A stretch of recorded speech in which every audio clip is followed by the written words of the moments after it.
favor, se inscreva no canal, dá um like, mostre para todos os seus amigos. Pede para ele também dar um like.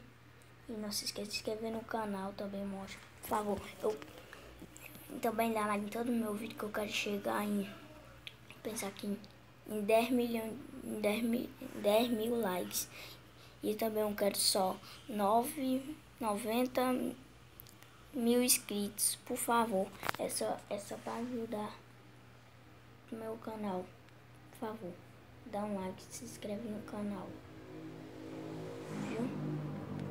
Conto com vocês. Conto com vocês. Por favor, se inscreve no canal. Não se esqueça, por favor.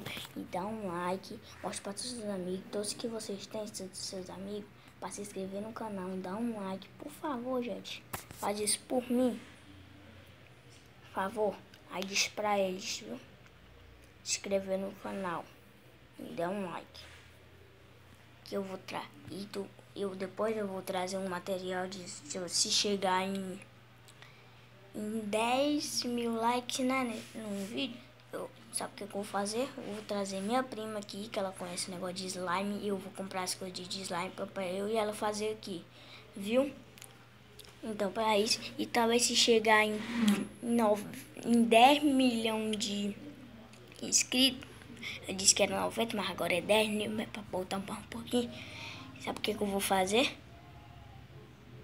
Sabe? Não sabe? Deixa eu ver aqui o que eu vou fazer.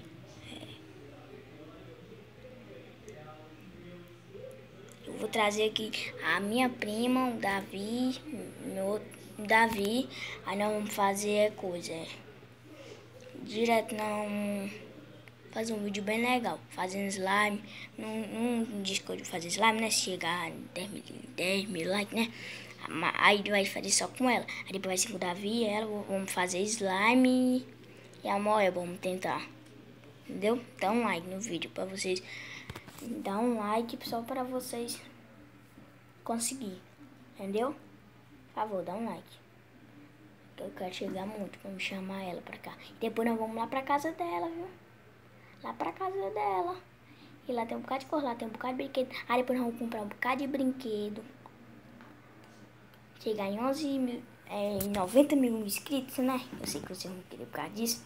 Nós vamos comprar um bocado de brinquedo pra abrir. E nós vamos ver também quem desenha melhor. Então deixa um like pra vocês verem como vai melhorar o meu canal. Meu canal é só de jogo, né? Mas vai ser mais massa. Entendeu? Valeu.